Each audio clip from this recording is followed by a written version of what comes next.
itu akan disampaikan oleh Anita. Silakan. Nah, untuk materi yang pertama yaitu khutbah. Nah, dalam bahasa Arab, khutbah itu yaktubu khutbatan atau yang artinya ceramah atau pidato. Nah, dalam hal ini yaitu khutbah itu adalah ceramah atau pidato seorang khatib di depan jamaahnya yang dilaksanakan sebelum sholat Jumat atau sholat Idul Fitri. Nah, di mana dalam khutbah ini itu berisi tentang nasihat-nasihat atau tentang nasihat atau saran tentang ajaran agama Islam yang diperuntukkan agar untuk mempertebal iman dan juga ketakwaan kepada Allah Subhanahu wa taala. Nah, orang yang menyampaikan khutbah itu bisa disebut dengan khatib. Ada juga untuk contoh khutbah khutbah sholat Jumat, khutbah Idul Fitri, khutbah Idul Adha, dan juga khutbah Istiqomah. Ada juga syarat untuk menjadi seorang khatib sendiri itu yang pertama adalah muslim atau beragama Islam. Yang kedua adalah berakal sehat. Dan yang ketiga, mengetahui ilmu agama. Jadi apa yang disampaikan khatib itu harus berdasarkan dengan hadis dan juga Al-Quran dan juga dengan Al-Quran. Jadi tidak boleh sembarang dalam menyampaikannya. Lalu ada juga syarat khutbah. Yang pertama, khutbah dilakukan pada saat waktu zuhur atau sholat Jumat. Nah, jadi sebelum sholat Jumat itu biasanya seorang khatib akan menyampaikan khutbah. Yang kedua yaitu khatib harus laki-laki dan juga suci dari hadas dan juga najis, dan juga harus menutup aurat. Dan yang ketiga, khutbah disertai dengan duduk di antara dua khutbah, lalu dengan disampaikan dengan suara yang lantang dan juga keras. Dan apabila mampu seorang khatib itu disarankan untuk berdiri dalam menyampaikan khutbah. Dan juga untuk rukun khutbah sendiri disarankan agar dilakukan dengan tertib. Lalu masuk dengan bagian rukun khutbah yang akan disampaikan oleh teman saya. Iya, jadi rukun khutbah itu ada 6. Yang pertama membaca hamdalah. Untuk bacaan hamdalah sendiri yaitu Alhamdulillahirabbil alamin. Yang kedua yaitu membaca syahadat. Bacaan syahadat yaitu asyhadu alla ilaha illallah wa asyhadu anna muhammadar rasulullah. Yang ketiga membaca sholawat Nabi. Allahumma sholli ala sayyidina Muhammad wa ala ali sayyidina Muhammad. Yang keempat yaitu membaca ayat suci Al-Quran dalam satu khutbah. Yang kelima berwasiat takwa. Berwasiat takwa itu menyampaikan ajaran untuk meningkatkan keimanan dan ketakwaan. Kemudian yang keenam atau yang terakhir yaitu membaca doa dan memohon ampunan kepada Allah Subhanahu wa taala. Setelah rukun khutbah ada sunnah khutbah. Sunnah khutbah yang pertama itu diawali dengan memberikan salam. Yang kedua, khatib berkhutbah dengan berdiri jika mampu. Yang ketiga, tetap menyampaikan khutbah di atas mimbar atau tempat yang lebih tinggi daripada jamaah. Yang keempat, khatib yang menyampaikan khutbah Jumat hendaklah singkat dan sholat Jumat diperpanjang. Yang kelima, khatib menghadap jamaah ketika berkhutbah. Yang keenam, menertibkan rukun-rukun khutbah. Yang terakhir itu khatib mengucapkan khutbah dengan kalimat yang jelas, fasih, mudah dipahami dan penuh semangat.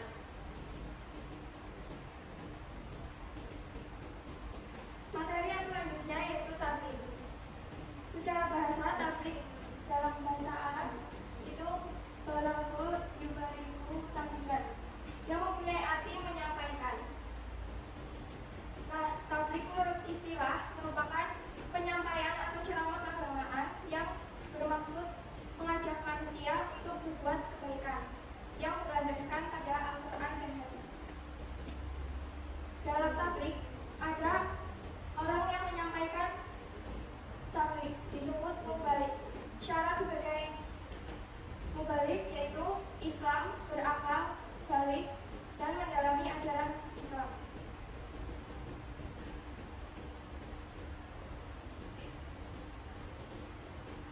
Yang selanjutnya ada unsur tablik. Pada kegiatan tablik ada beberapa unsur yang harus diperhatikan, yaitu sumbernya bisa berasal dari Al-Quran dan hadis. Yang selanjutnya adalah komunikator. Komunikator dalam tablik disebut mubalik.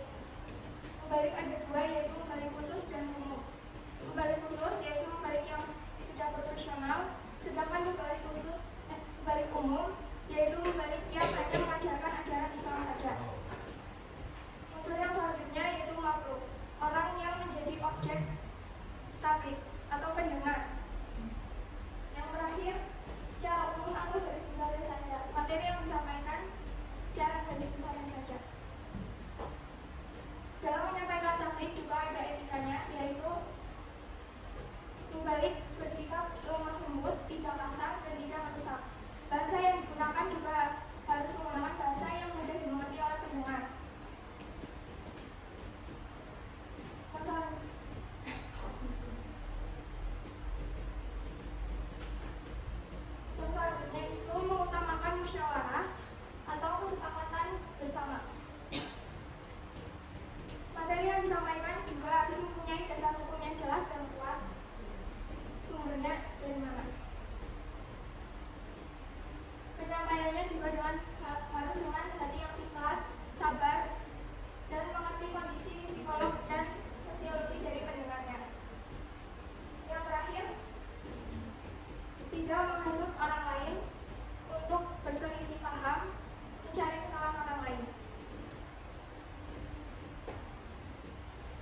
Yang materi yang selanjutnya yaitu fungsi tablik. Fungsi tablik terbagi menjadi dua, yaitu fungsi tablik bagi makhluk dan fungsi tablik terhadap mubalik. Makhluk itu orang yang mendengarkan tablik, sedangkan mubalik itu adalah orang yang menyampaikan tablik. Yang fungsi tablik bagi makhluk yang pertama yaitu menanamkan pemahaman tentang urusan agama. Jadi seorang makhluk ketika mendengarkan tablik, dia itu akan menjadi orang yang memiliki pemikiran luas tentang agama. Yang kedua, membantu makhluk dalam pemahaman akidah yang benar. Yang ketiga, membantu makhluk untuk melaksanakan ibadah sesuai yang disyariatkan Allah Subhanahu wa Ta'ala. Jadi tidak semua makhluk itu melaksanakan ibadah sesuai yang disyariatkan Allah.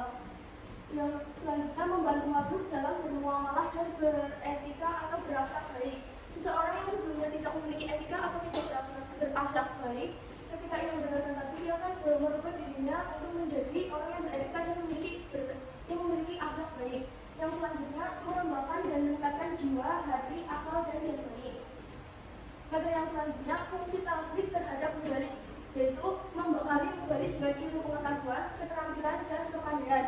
Jadi tidak semua mubalik itu memiliki sifat yang sudah saya sebutkan. Selanjutnya, menanggulangi berbagai ujian atau cobaan. Yang selanjutnya, memperbanyak kesempatan amal. Jadi mubalik itu akan mendapatkan kesempatan amal yang banyak ketika ia menyampaikan tablik kepada seorang makhluk.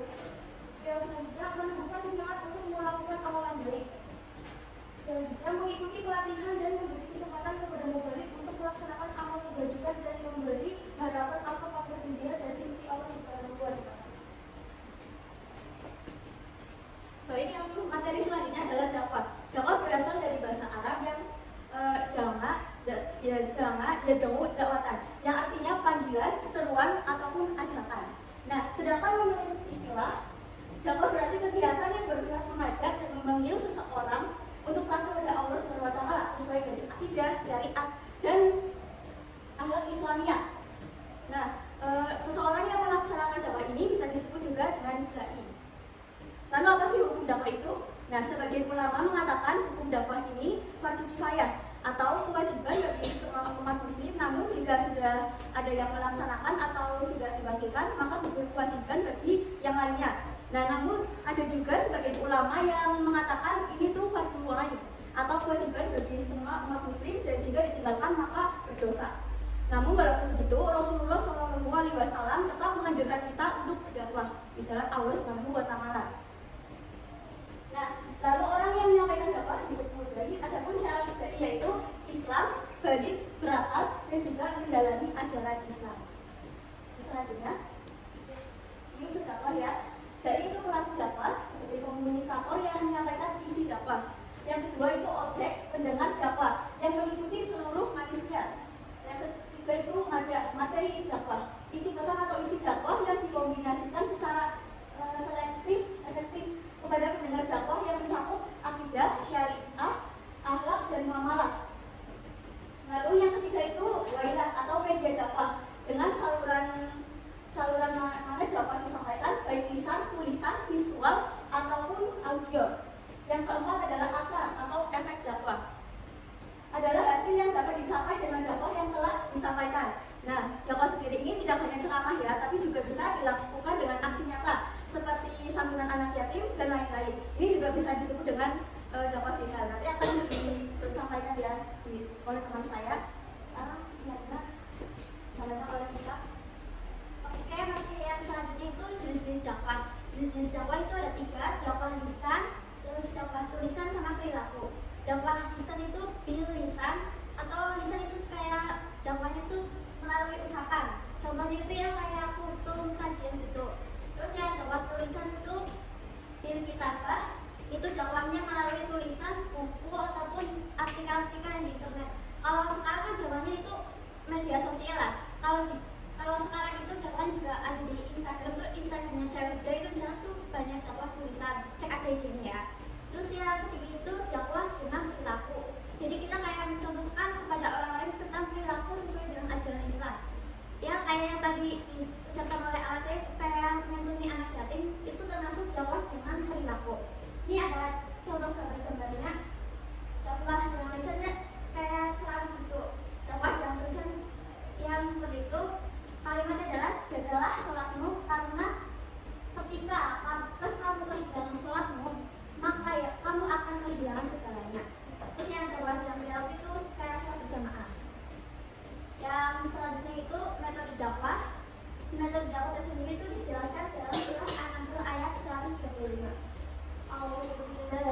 الشيطان الرجيم بسم الله الرحمن الرحيم ادع إلى سبيل ربك بالحكمة والموعظة الحسنة وجادلهم بالتي هي أحسن إن ربك هو أعلم بمن ضل عن سبيله وهو أعلم بالمهتدين.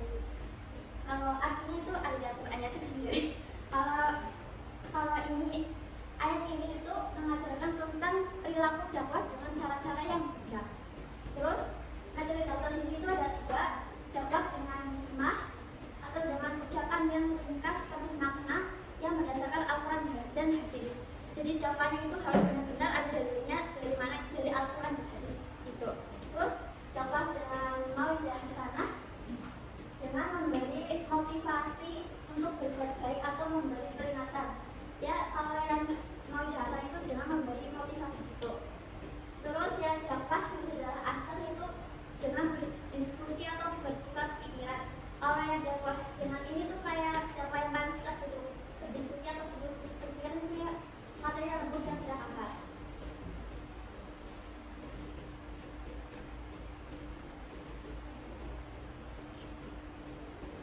Oke, ini ada kata-kata dari Umar bin Khattab